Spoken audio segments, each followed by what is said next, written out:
నమస్తే,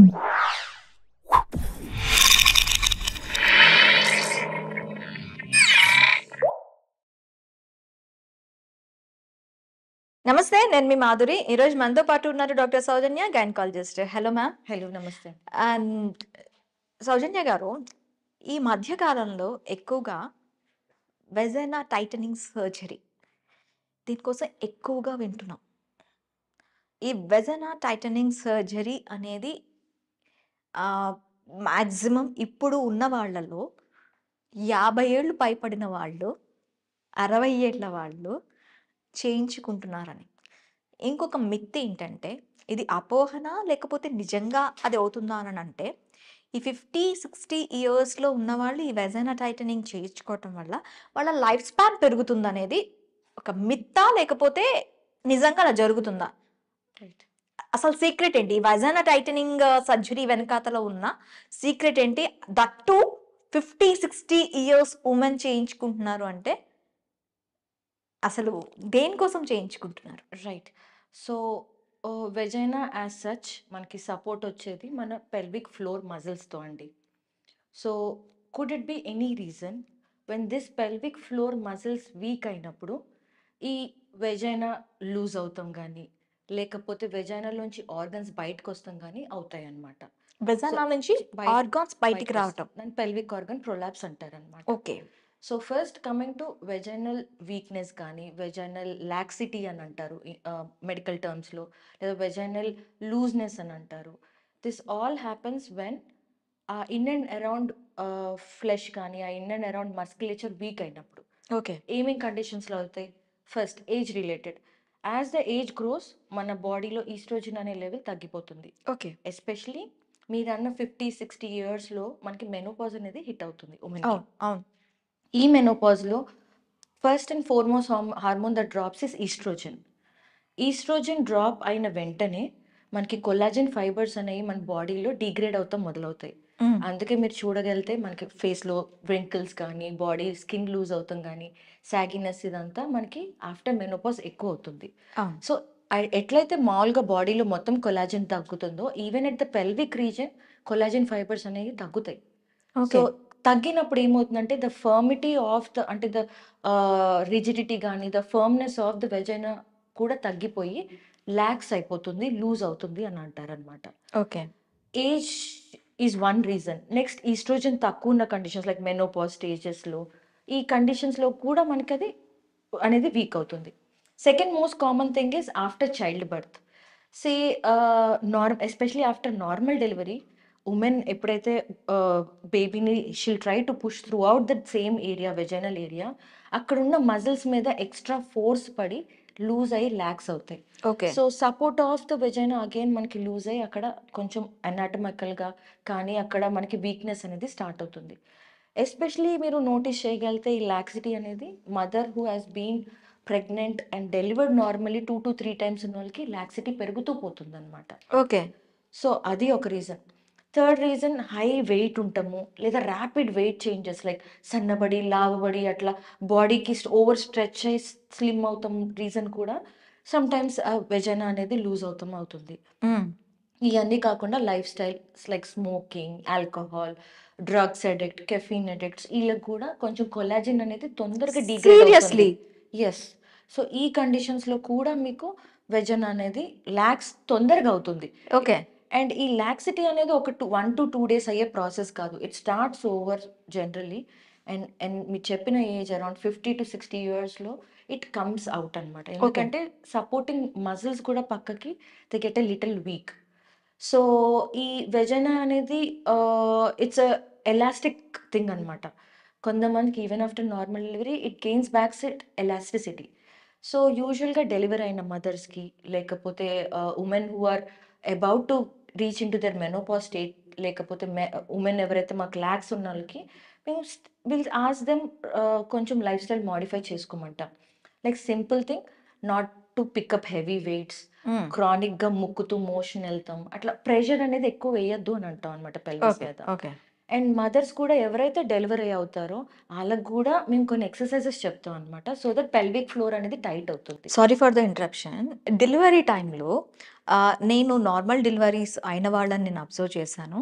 after delivery అంటే ఆ పెల్విక్ రీజన్ సమ్ కట్ చేసి బేబీని బయటకి తీయటం ఇవన్నీ జరుగుతుంది కదా! ఆ టైంలో ఎక్స్‌ట్రా స్టిచెస్ కూడా వేయించుకోవటం మనం చూస్తూ ఉంటాం. రైట్. ఇది లాంగ్ రన్‌లో ఈ వెజైనా టైటనింగ్‌కి ఏమైనా ఉపయోగపడుతుందా? రైట్. లేకపోతే ఆ డెలివరీ అయిన తర్వాత ఇంకా ఆ ఎలాస్టిసిటీ అదంతా వీక్ అయిపోతూ ఉంటుందా వెజైనాలో? డెలివరీ టైంలో మాదిరి ఏమవుతుందంటే depending on the baby's head that is coming out through mother's vagina, hmm. ఒక గైనకాలజిస్ట్ కానీ like whoever midwife is there they will take a decision that ఈ హెడ్ ఈ పెరినియం నుంచి బయటకొస్తుందా లేదా? ఈ వెజైనల్ ఓపెనింగ్ నుంచి వస్తుందా లేదా? సపోజ్ ఎక్స్‌ట్రా టేర్స్ అయ్యేటట్టు ఉంది అనంటే మేము ఇంటెన్షనల్‌గా ఒక కట్ ఇస్తాం. దాని పేరు ఎపిసియోటమీ అంటాం అనమాట. ఓకే. అది కూడా మిడ్ లైన్ లేకుండా సైడ్ వైస్‌గా ఇస్తాం అనమాట. హ్మ్. సో ఇదేం చేస్తుందంటే it will help the baby to come out from a good gap అనమాట. సో ఎక్స్‌ట్రా టేర్స్ అనేవి అవ్వకుండా ఉంటుంది. ప్రీవియస్‌గా డాక్టర్స్ అంటే మదర్స్ యూజువల్‌గా ఇంతకుముందు మంత్రసాని అని, ఇంట్లో డెలివరీ ఇయన్నీ అయినోళ్ళకి ఏంటంటే ఈ ఫెసిలిటీ లేకుండే. హ్మ్. ఎపిసియోటమీ ఇస్తాము. దాన్ని మళ్ళీ నీట్‌గా స్టిచ్ చేస్తాం లాంటిది అవ్వకుండా ఉండేది. సో ఏమైందంటే ఇట్ యూజ్డ్ టు టేర్. అట్లా టేర్స్ కూడా స్టిచ్ చేసేవాళ్ళు కాదు. ఆ! సో ఇప్పుడు ఈ over a period of time gynaecologist ఏం చేస్తున్నారంటే will take a decision. Okay. ఈ మదర్‌కి కట్ అవసరం. సో హ్మ్. వి గివ్ దట్ ప్రొఫైలాక్టిక్‌లో ఒక కట్ ఇచ్చి దాన్ని నీట్‌గా మేము లేయర్ బై లేయర్స్ సూచర్ చేస్తాం. సపోజ్ డెలివరీ టైమ్‌లో ప్రాపర్ సూచరింగ్ అవ్వలేదు. సపోజ్ డెలివరీ టైమ్‌లో ఇర్రెగ్యులర్‌గా టేర్స్ అయినాయి. లేదు మదర్ టేర్స్‌ని స్టిచెస్ చేపించుకోలేదు. విలేజ్‌లోనో, ఇంట్లోనో డెలివరీ అయ్యి వదిలేస్తే మాత్రము హీలింగ్ ప్రాపర్‌గా అవ్వకపోతే అక్కడ మజిల్స్ లూజ్ అయిపోయి ఆ ఏరియా నుంచి వెజైనానే కాకుండా దాని నుంచి గర్భసంచి జారే ఛాన్సెస్ ఉంటుంది. ఓహ్! మూత్రపిండం జారే ఛాన్సెస్ ఉంటుంది. ఎనకాల నుంచి మోషన్ ప్యాసేజ్ కూడా జారే ఛాన్సెస్ ఉంటుంది. దీన్ని పెల్విక్ ఆర్గన్ ప్రొలాప్స్ అంటారు. సో, ఇదంతా అవ్వకుండా at the time of delivery ఎట్లాంటి టైప్ ఆఫ్ కట్ ఇచ్చాము, ఎలా టేర్ అయింది, ఒక్కొక్కసారి కట్ ఇచ్చినా ఎక్స్‌ట్రా టేర్స్ అయితాయి. హ్మ్. సో, ఆ టేర్‌ని ఎనటామికల్‌గా అంటే ఇంతకుముందు ఎలా ఉందో అలా రిస్టోరేషన్ చేసుకుంటూ సూచర్ చేస్తే ఈ వెజైనా అనేది టైట్నింగ్ అనను. దాని ఎనాటమీ అంటే దాని ప్రాపర్ ఫంక్షన్ అయితే ఉంటుంది. ఇప్పుడు డెలివరీ తర్వాత అవునన్నా కాదన్నా కొంచెం స్ట్రెచ్ అవుతుంది వెజైనా. హ్మ్. హ్మ్. సో, కొంచెం it won't be as normal as before. కొంచెం అయితే రిలాక్సింగ్‌గా, లూజ్‌గా అయితే అవుతుంది. సో, దానికోసం మేము మదర్స్‌కి ఏం చెప్తామంటే ఆఫ్టర్ డెలివరీ కీగిల్స్ అని ఒక ఎక్సర్సైజ్ ఉంటుంది. ఓకే. ఆ ఎక్సర్సైజ్‌లో ఏంటంటే పెల్విక్ ఫ్లోర్ మజిల్స్‌ని టైట్ చేసి ఒక 15 సెకండ్స్ పట్టుకొని వదలమంటాం. ఇట్లా చేయగా over a period of time అంటే it will take a couple of months and years కొంచెం మనకి అనటామికల్‌గా రిస్టోరేషన్ అయితే అవుతుంది. Okay. Okay. Pelvic exercises is important yes. On that yes. Time. Yes. అయితే ఇక్కడ మనం గర్భిణీ స్త్రీల గురించి మాట్లాడుకున్నాం. ఆఫ్టర్ 50, 60 ఇయర్స్ వరకు. ఈ మధ్య కాలంలో కొంచెం మ్యారేజ్ కాని వాళ్ళు, లివ్ ఇన్ రిలేషన్‌షిప్‌లో ఉన్నవాళ్ళు కానీ, లేదు అంటే ఇంకా కొంచెం మోడరేట్‌గా ఉండే అమ్మాయిల్లో కూడాను ఈ vagina titling exercise vagina titling surgery అనేది చూస్తున్నాము అని చెప్పి కొన్ని రీసెర్చెస్ చెప్తున్నాయి. వాళ్ళెందుకు చేయించుకుంటున్నట్టు? Madhuri, it is not just about sexually active women having vaginal looseness. అప్పుడప్పుడు జెనెటికల్‌గా కూడా వస్తుంది. Oh! Women who has less immunity. Suppose already తనకి ఇమ్యూనిటీ తక్కువుంది. లేదు జెనెటికల్‌గా వస్తే కూడా కొంతమందికి ఏమవుతుందంటే the vagina is loose, the organs come out. చిన్న చిన్న లైక్ ఏజ్‌లోనే ఆళ్ళకి ఇబ్బంది అవుతుంది. సో అయితే అంటే ఇక్కడ మనకి మ్యారేజ్ కాని అమ్మాయిల్లో కూడా యెస్. వెజైనా లూజ్ అంటే జెనెటికల్‌గా వెజైనా లూజ్ ఉంటే ఆర్గాన్స్ అనేవి దాని నుంచి బయటకు రావటం అనేది జరుగుతూ ఉంటుంది. నాట్ మ్యాండేటరీలీ ఆర్గన్స్ బయటకొస్తాము. But okay. Certain degree of prolapse can be there. Hmm. Hmm. Certain degree of laxity at the perineum can be there. So, అట్లాంటోళ్ళకి మేము రైట్ అవే సర్జికల్ కరెక్షన్ చేపించుకోండి. రైట్ అవే దానికి మీరు treatment చేపించుకోమని చెప్పము. We'll try to counsel them by giving little education about Kegels exercise. హ్మ్. Kegels exercise అనేది వేరే వేరే రకాలొస్తాయి వేరే వేరే ఏజ్ గ్రూప్‌కి. So, they can go through physiotherapist, they can go through gynaecologist or కొన్ని ఛానెల్స్ ఉన్నాయి where they educate pelvic floor tightening muscles exercises చెప్తాము. గుడ్ కొల్లాజన్ రిచ్ ఫుడ్ చెప్తాము, little avoiding heavy lifting weights కానీ, ఎక్కువగా constipation ఇవన్నీ avoid చేయమని కూడా చెప్తాము. ఇవన్నీ వర్కౌట్ అవ్వని పరిస్థితుల్లో ఇప్పుడు సర్జరీ ఇప్పుడు ఇన్వేసివ్ ప్రొసీజర్స్ ఉన్నాయి. దాంట్లో కూడా నాన్ సర్జికల్ ఉంటాయి, సర్జికల్ ప్రొసీజర్స్ ఉంటాయి. నాన్ సర్జికల్ అంటే without cutting, without suturing, laser therapies వచ్చినాయి, ఇప్పుడు రేడియో ఫ్రీక్వెన్సీ థెరపీస్ వచ్చినాయి, ఇంజెక్షన్స్ వచ్చాయి.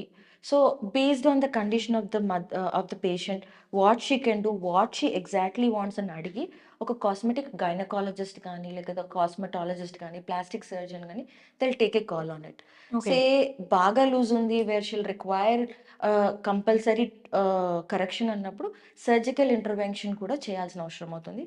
వెజెనోప్లాస్టీ అని అంటాం యూజువల్గా. ఓకే. దాన్ని టైట్నింగ్ కానీ, టైట్నింగ్ కన్నా మెయిన్గా ఇక్కడ we have to restore it's function. Vagina not only మనకి సెక్షువల్ గ్రాటిఫికేషన్కే కాకుండా it helps in supporting hour inner organs.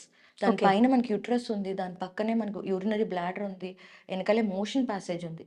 ఈ అన్నిటి కూడా మనకి ఒక సపోర్ట్ లాగా it will be there. If that is loose and lax, అన్ని బయటకు వస్తాయి.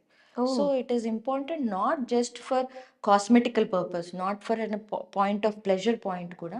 It is even important to maintain support and strength of pelvic floor.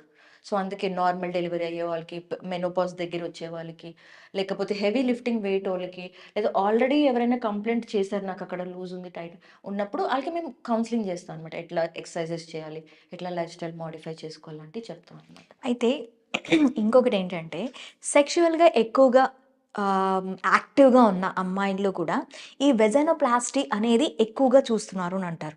ఒకవేళ ఓకే, వెజైనోప్లాస్టీ చేయించుకున్నారు, సెక్షువల్గా యాక్టివ్గా ఉన్నారు, ఆఫ్టర్ దట్ కూడా వాళ్ళు సెక్షువల్గా యాక్టివ్గా ఉన్నారు, మళ్ళీ ఈ ఎలాస్టిసిటీ అనేది పెరిగి వాళ్ళలో మళ్ళీ ఆర్గాన్ లూజ్ అవ్వటం కానీ, ఆ వెజైనా లూజనింగ్ కానీ అవ్వటం కానీ మనం చూడమా? ఏ సర్జరీ అయినా, నో మ్యాటర్ వెజైనోప్లాస్టీ అని, ఏ సర్జరీ అయినా it comes with its own complications and disadvantages. Yes. So cosmetic gynaecology కూడా, in fact any cosmetic procedure 100% guarantee అనేది ఎవరు ఇయ్యరు. So say suppose a woman got a vaginoplasty in her early age, later ఏజ్లో తన collagen మళ్ళీ degenerate అవ్వచ్చు, మళ్ళీ it can get a little relax and lax. So this is just a procedure which is temporary అయితే చెప్పగలుగుతాము. But maintenance అనేది అవసరము. As per the gynaecologist follow-ups కానీ అదంతా ఎట్లా మెయింటైన్ చేయాలని probably they will guide you. So depending on the severity of it, లేదు ఇంకా ఎక్కువ సిట్టింగ్స్ కావాలంటే they might do couple of sittings also, like laser, radio frequency and ablation techniques. ఇవన్నీ వచ్చేసి సిట్టింగ్ వైజ్ ఉంటాయి, 4 sittings 5 sittings అన్నట్టు. So depending on the patient's comfort level, how much she wants, what she wants, it will be discussed thoroughly before the procedure. And malli follow up eppudu ravali, what to do, what not to do also will be said to the patient. Okay, it is based on the subjective matter for the patient. Exactly. Okay, Soujanya, thank you very much. Yes, okay.